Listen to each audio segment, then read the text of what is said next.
Hello everyone, welcome to our blouse design.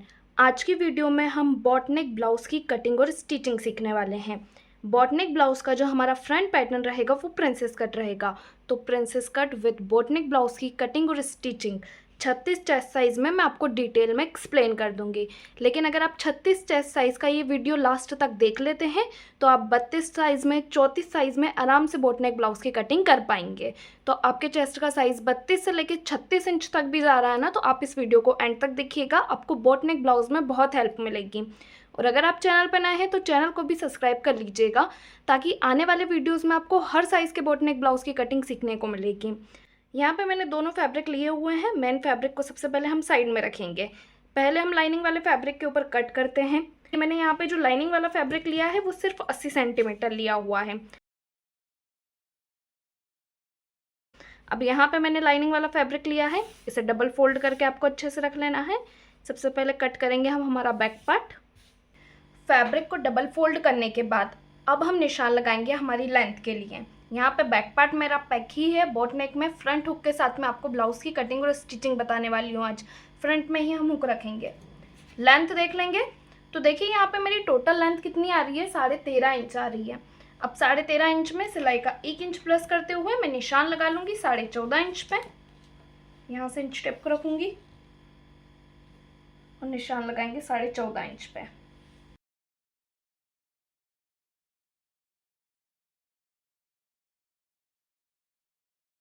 अब जब भी हम बॉटनेक ब्लाउज बनाते हैं तो जितना भी हमारा फुल शोल्डर होता है उसका हाफ करके हमें निशान लगाना होता है, वही हमारे शोल्डर रहते हैं।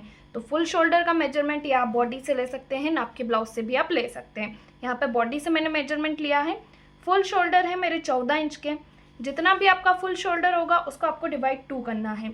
तो 14 का हाफ करेंगे।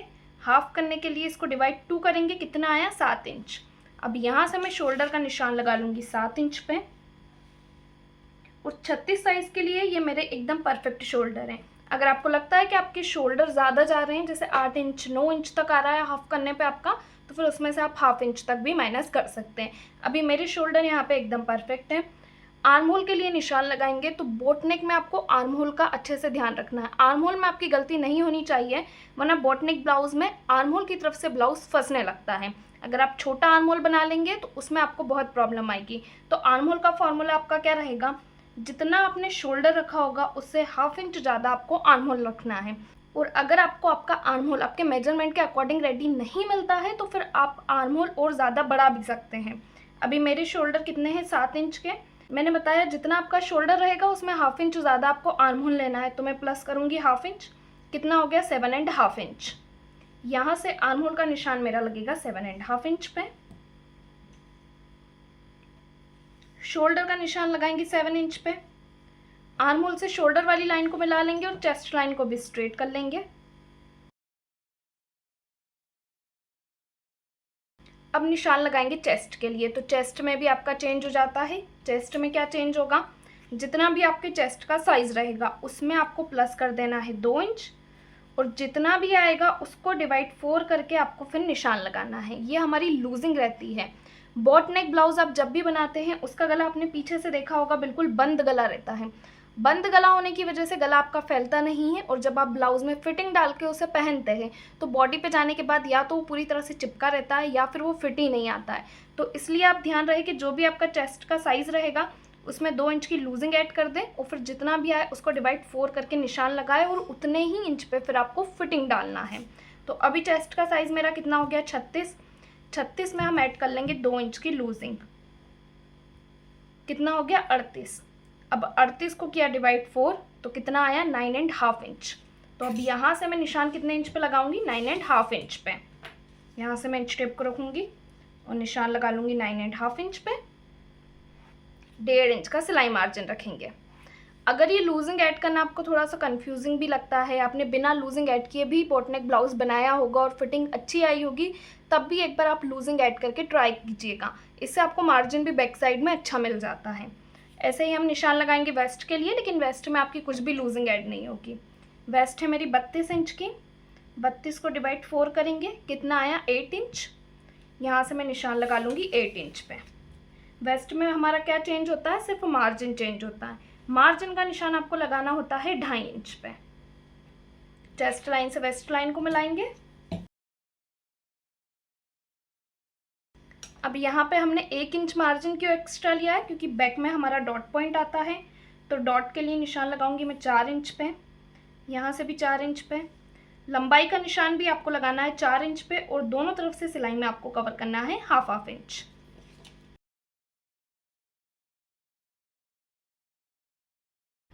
अब हम निशान लगा लेंगे आर्म होल के लिए। तो आर्म होल का निशान आपको बैक पार्ट में कैसे लगाना है, यहाँ से आपको इंच टेप को रखना है और निशान लगाएंगे 1 इंच पे। हाफ इंच यहाँ से आर्म होल को डाउन करेंगे, कर्व लेंगे और आर्म होल का शेप देंगे बिल्कुल गोलाई में, और यहाँ से इसको क्रॉस में मिला लेंगे। अब जो आपके आर्म होल की साइड फिटिंग है ना, वो एकदम परफेक्ट आएगी। आर्म होल की गोलाई देने के बाद निशान लगा लेंगे गले के लिए। तो देखिए यहाँ से जो गले की विड्थ है मैं रखूंगी वो 3.5 इंच, और बैक पार्ट के जो नेक की लंबाई है वो रखूंगी मैं 2.5 इंच। एक बॉक्स बना लेंगे और गले का शेप देंगे। तो ये जो बॉक्स हम रेडी कर रहे हैं, इससे आपको अंदर आना है 1 से लेकर 1.5 इंच। मैं यहाँ पे 1.5 इंच तक अंदर आऊंगी। अब आपको क्या करना है, शेप देने से पहले शोल्डर को माइनस करना है। तो शोल्डर हमारा किधर माइनस होगा, जब भी आप पैक गला बनाते हैं तो जो आपके शोल्डर रहते हैं उनको आपको माइनस करना होता है आर्म होल की तरफ। हाफ इंच जितना शोल्डर आप माइनस कीजिएगा आर्म होल की तरफ। हाफ इंच माइनस करने के बाद इधर से भी हमारा हाफ इंच स्टिचिंग में जाएगा। ये इतना शोल्डर हमारा स्टिचिंग में दबता है, तो इसको छोड़ते हुए आपको गले का शेप देना रहता है। ये जो 1.5 इंच में अंदर आई थी ना, उस निशान से मिलाते हुए इस तरह हम गले का शेप देंगे। अब जो मेरा बैक पार्ट है ना, उसमें मैं डिज़ाइन भी डालूंगी यहाँ बैक पे। तो नीचे की तरफ से आपको देख लेना है कितने इंच की पट्टी चाहिए। मुझे यहाँ पे 3 इंच तक की पट्टी चाहिए। सिलाई का 1 इंच प्लस करके मैं निशान लगा लूँगी 4 इंच पे, और नेक का शेप देंगे। जैसा भी आपको बैक के गले में शेप चाहिए, डिज़ाइन चाहिए, आप बना सकते हैं। इस तरह से मैं डिज़ाइन बना लूँगी इसमें।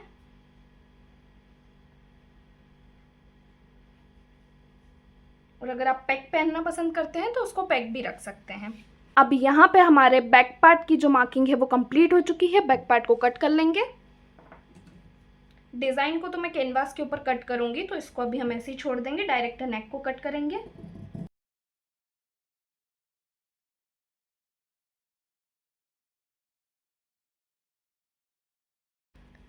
देखिए बैक पार्ट की कटिंग कंप्लीट हो चुकी है। बैक पार्ट को साइड में रखेंगे और लाइनिंग वाले फैब्रिक का दूसरा वाला साइड हम लेंगे। फ्रंट पार्ट को कट करने के लिए लाइनिंग वाले फैब्रिक का दूसरा वाला साइड मैंने रख लिया है, और जो हमारा फ्रंट पार्ट है वो ओपन है। सबसे पहले निशान लगा लेना है आपको लंबाई के लिए। फ्रंट पार्ट का पैटर्न मैंने आपको बताया है प्रिंसेस कट है। तो जब भी आप प्रिंसेस कट ब्लाउज बनाएंगे तो जितनी भी लेंथ आपने आपके बैक पार्ट में रखी होगी, उससे 1 इंच ज़्यादा लंबाई आपको रखनी है आपके फ्रंट पार्ट में। तो बैक पार्ट में लेंथ का निशान मैंने लगाया था 14.5 इंच पे। अब फ्रंट पार्ट में ये निशान मेरा लगेगा 15.5 इंच पे। ये लेंथ हमने एक्स्ट्रा क्यों ली है, ये आपको आगे क्लियर हो जाएगा। लेंथ का निशान लगाने के बाद दूसरा निशान आपको लगाना है नीचे की तरफ से 0.25 इंच पे। अगर आप फ्रंट पार्ट ओपन रख रहे हो, फ्रंट में आपको हुकाई की पट्टी चाहिए, तो यहाँ से आपको 0.25 इंच का हुकाई पट्टी के लिए मार्जिन निकालना है।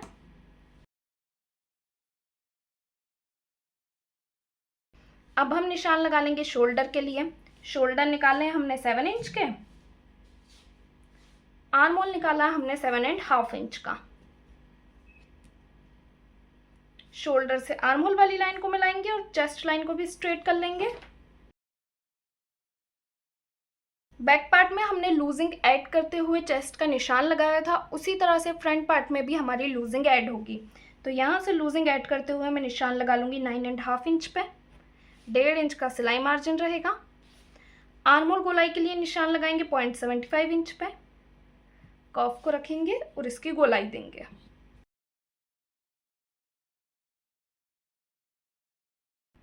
गोलाई देने के बाद निशान लगाना है आपको गले के लिए। गले के लिए मैं निशान लगा लूँगी 3.5 इंच पे। फ्रंट पार्ट के नेक की लंबाई थोड़ी सी ज़्यादा रहेगी बैक पार्ट से, तो यहाँ से हम निशान लगाएंगे 3 इंच पे। एक बॉक्स बनाएंगे और शेप देंगे। शेप देने से पहले शोल्डर को माइनस करना होता है। तो जैसे बैक पार्ट में हमने माइनस किया है ना 1/2 इंच, वैसे ही आपका फ्रंट में माइनस होगा 1/2 इंच, और इस तरह से इसको डाउन कर देंगे। अब 1/2 इंच जितना हमारा नेक भी स्टिचिंग में जाएगा, तो इसको छोड़ते हुए गले का शेप देंगे। शेप देने के लिए आपने जो बॉक्स बनाया है उससे 1 से 1.5 इंच तक अंदर आना है। कर्व को रखेंगे और गला बना लेंगे। ये देखिए नेक हमारा कंप्लीट हो चुका है। अब इतनी मार्किंग हमारी नॉर्मल है, बैक पार्ट जैसे ही रहेगी लगभग। अब हम निशान लगा लेंगे प्रिंसेस कट के लिए। तो ये जो हमने शोल्डर डाउन किया है ऊपर वाला, तो ये हमारा माइनस में गया। अब ये जो हमने डाउन किया है ना, इसका एक निकालेंगे सेंटर। इस तरह से इंच टेप को रखेंगे और इसको फोल्ड कर देंगे। सेंटर से मार्क करेंगे शोल्डर टू एपेक्स के लिए। तो मेजरमेंट में मैं चेक कर लूँगी मेरा शोल्डर टू एपेक्स कितना आ रहा है। 9.25 इंच आ रहा है। इसमें आपको सिलाई का प्लस करना है 1/2 इंच। जितना भी आपका शोल्डर टू एपेक्स रहता है उसमें आपका सिलाई का प्लस होता है। तो 9.25 इंच में मेरा प्लस होगा 1/2 इंच। कितना आया? 9.75 इंच। अब यहाँ से मैं इंच टेप को रखूँगी, ये जो सेकंड नंबर वाला शोल्डर का निशान लगाया ना वहाँ से, और निशान लगाऊंगी 9.75 इंच पे। अब निशान लगाएंगे एपेक्स टू एपेक्स के लिए। तो एपेक्स टू एपेक्स मेरा कितना आ रहा है? 7.5 इंच। इसका आपको करना है हाफ, और फिर सिलाई का प्लस करना है ओनली 0.25 इंच। 7.5 इंच को सबसे पहले हमने किया डिवाइड 2, कितना आया? 3.75 इंच। 3.75 इंच में हम प्लस करेंगे सिलाई का 0.25 इंच। कितना हो गया मेरा टोटल? 4 इंच। शोल्डर टू एपेक्स में आपको प्लस करना होता है 1/2 इंच, और एपेक्स टू एपेक्स में आपको प्लस करना होता है 0.25 इंच। एपेक्स टू एपेक्स आया 4 इंच, तो यहाँ से मैं निशान लगाऊंगी 4 इंच पे। ये हो गया मेरा प्रिंसेस कट का सेंटर। अब जितना निशान आपने यहाँ से लगाया होगा ना, ये 4 इंच पे मैंने निशान लगाया है, इसमें से 1/2 इंच कम करके आपको नीचे की तरफ से निशान लगाना है। तो 1/2 इंच कम किया तो मेरा आया 3.5 इंच। दोनों डॉट की लाइनों को मिला लेंगे। अब ये डॉट हमारा सिलाई में कितना कवर होगा? तो 36 साइज के लिए आप इसे सिलाई में कवर कर सकते हैं 2 इंच तक। इसको भी क्रॉस में मिला लेंगे। मिलाने के बाद ये डॉट पॉइंट आपका जाएगा पूरा स्टिचिंग में, इतना आपका ये स्टिचिंग में जाएगा। तो इसको फोल्ड करते हुए आपको वेस्ट के लिए निशान लगा लेना है। यहाँ से मैं इसे फोल्ड कर लूँगी। वेस्ट है मेरी 32 इंच की, तो वेस्ट का निशान आएगा मेरा 8 इंच पे। 1.5 इंच का सिलाई मार्जिन रहेगा। चेस्ट लाइन से वेस्ट लाइन को मिलाएंगे।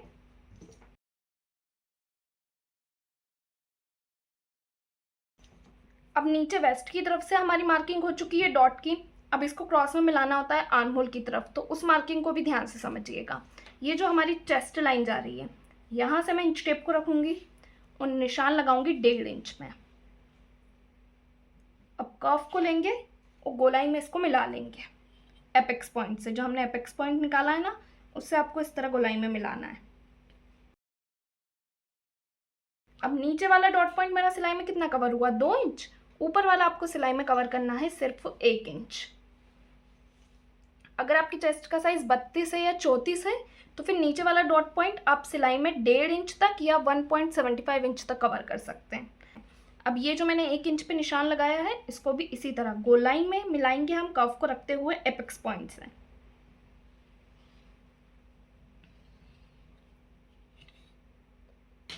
क्लियर हुआ किस तरह से आपको डॉट पॉइंट का शेप देना है? इससे प्रिंसेस कट की जो फिटिंग है ना, वो एकदम परफेक्ट आएगी।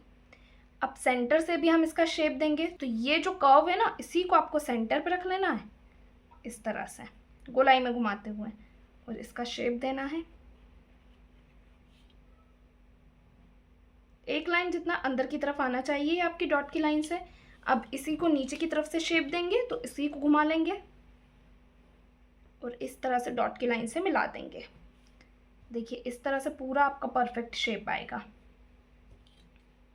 शेप देने के बाद नीचे वाली दोनों डॉट की लाइनों को और ऊपर वाली दोनों डॉट की लाइनों को नाप के चेक करके देखेंगे, ताकि जब दोनों पार्ट आपके स्टिच हो तो वो एकदम बराबर आए। फर्स्ट डॉट की लाइन मेरी रेडी हो रही है 5 इंच पे। दूसरी जहाँ भी 5 इंच पे रेडी हो रही होगी वहाँ पे मैं निशान लगाऊंगी। 1/2 इंच जितना आर्म होल यहाँ से माइनस करेंगे और दोनों पॉइंट को मिलाते हुए यहाँ पे आपको बनाना है एक नया आर्म होल। देखिए इस तरह से दोनों पॉइंट को मिलाया, यहाँ पे मैंने गोलाई दी, तो रेडी हो गया मेरा नया आर्म होल। अब इसी तरह हम नीचे वाली दोनों डॉट की लाइनों को भी नाप के चेक करेंगे। तो फर्स्ट डॉट की लाइन देखिए मेरी रेडी हो रही है 5.75 इंच पे। इसी तरह दूसरी वाली डॉट की लाइन को भी हम नाप के चेक करेंगे। जहाँ भी 5.75 इंच पे रेडी हो रही होगी वहाँ पे आपको निशान लगाना है। अब इसे हम क्रॉस में किस तरह मिलाएंगे वो देखेंगे। तो फ्रंट पार्ट में हमने 1 इंच लेंथ ज़्यादा ली थी अपने बैक पार्ट से, तो वो 1 इंच लेंथ हमें माइनस करनी होगी। तो यहाँ पीछे की तरफ से मैं 1 इंच माइनस करूँगी, आगे की तरफ से भी हम माइनस करेंगे 1 इंच। इन दोनों डॉट की लाइनों से मिला देंगे इन्हें क्रॉस में। कर्व को रखते हुए आगे से मिलाऊंगी मैं क्रॉस में। और ये जो हमने 5.75 इंच का निशान लगाया है, इसको पीछे की साइड जो हमने 1 इंच माइनस किया है उससे मिला देंगे। तो इस तरह से आपको फ्रंट पार्ट में 1-1 इंच दोनों तरफ से माइनस करना होता है। माइनस करने के बाद आपको चेक करना भी ज़रूरी है कि जो आपका फ्रंट का पार्ट है वो छोटा ना हो। तो बैक पार्ट और फ्रंट पार्ट दोनों पार्ट की फिटिंग वाली लाइनों को आपको एक दूसरे के ऊपर नाप के चेक करना है। अब आप देख सकते हैं कि मेरा फ्रंट पार्ट हल्का सा एक्स्ट्रा जा रहा है, तो बैक पार्ट के अकॉर्डिंग मैं उसे माइनस कर दूंगी। आपको भी इसी तरह से नाप के चेक कर लेना है। अब इतना पार्ट ये मेरा कटिंग में चला जाएगा। इसके बाद फ्रंट की तरफ से भी मुझे एक डॉट पॉइंट चाहिए। जहाँ पे हमारी हुकाई की पट्टी आ रही है ना, वहाँ पे भी मैं अपना एक डॉट पॉइंट लूँगी। तो ये जो मेरा एपेक्स पॉइंट है, वहाँ से हम सेंटर निकालेंगे और डॉट पॉइंट का निशान लगाएंगे। निशान लगाने के बाद अब स्केल को लेंगे और जो हमारा एपेक्स पॉइंट है ना, उससे आपको इसको स्ट्रेट कर देना है। तो ये हमारा एक डॉट पॉइंट हो जाएगा और इसको दोनों तरफ से सिलाई में कवर करेंगे 0.25 इंच। अब ये वाला जो हमारा डॉट पॉइंट रहता है ना, इससे जो हमारे फ्रंट की फिटिंग रहती है वो बहुत अच्छी आती है। बिना डॉट पॉइंट के भी आपकी फिटिंग एकदम बराबर आएगी, लेकिन अगर आप चाहें तो इस डॉट पॉइंट का निशान लगा सकते हैं। अब यहाँ पर डॉट पॉइंट की मार्किंग करने के बाद जब हम प्रिंसेस कट ब्लाउज स्टिच करते हैं तो दोनों तरफ से ये हमारा सिलाई में कवर होता है 0.25 इंच। इस तरफ से हमारा सिलाई में कवर हुआ 0.25 इंच। सेम दूसरी तरफ से भी हमारा सिलाई में कवर हुआ 0.25 इंच। टोटल कितना हो गया, हाफ इंच। तो हाफ इंच जितना कपड़ा हम बैक साइड से निकाल लेंगे, जो हमारा सिलाई का मार्जिन रहेगा। ये हाफ इंच जितना कपड़ा निकालना बहुत ज़रूरी होता है। अगर आप हाफ इंच का मार्जिन नहीं लेंगे तो आपका फ्रंट का पार्ट छोटा भी हो सकता है। तो यहाँ पे मार्जिन मैंने निकाल लिया है हाफ इंच का बैक की तरफ से। अब यहाँ पे फ्रंट पार्ट की मार्किंग हमारी पूरी कंप्लीट हो चुकी है। फ्रंट पार्ट को हम कट कर लेंगे।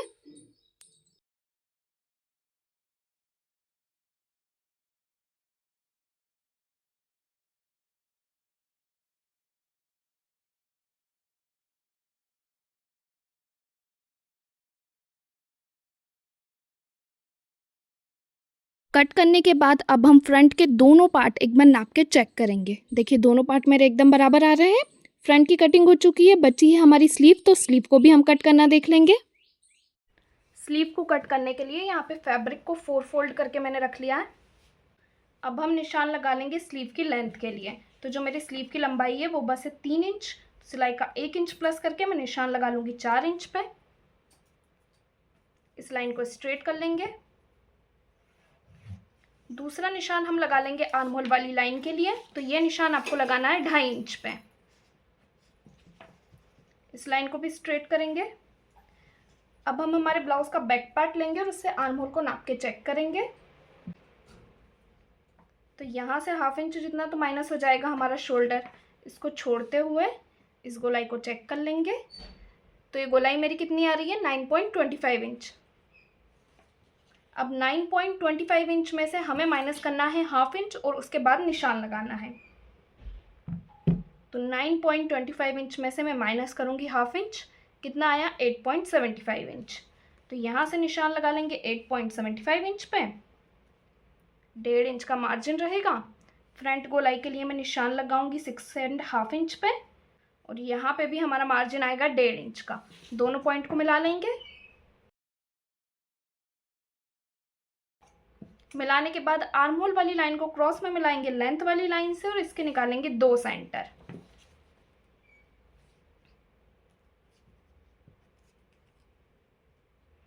अब फर्स्ट सेंटर से 0.25 इंच ऊपर आएंगे। सेकंड सेंटर से 0.25 इंच अंदर की तरफ जाएंगे और नीचे की तरफ से 1 इंच पे निशान लगाते हुए स्लीव की गोलाई देंगे।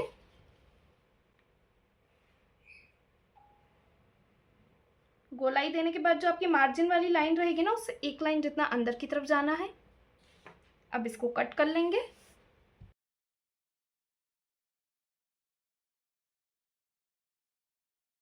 कट करने के बाद इसके सेंटर पे भी आपको एक कट लगाना है और इसको ओपन करना है।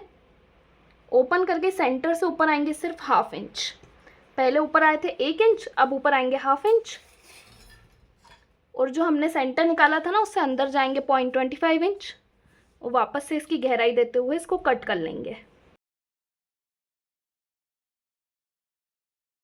स्लीव की कटिंग हो गई। ये हमारे फ्रंट पार्ट में अटैच होगी और ये बैक पार्ट में। अब पूरे ब्लाउज को हम मेन फैब्रिक पे कट करते हुए इसको स्टिच करना देख लेंगे।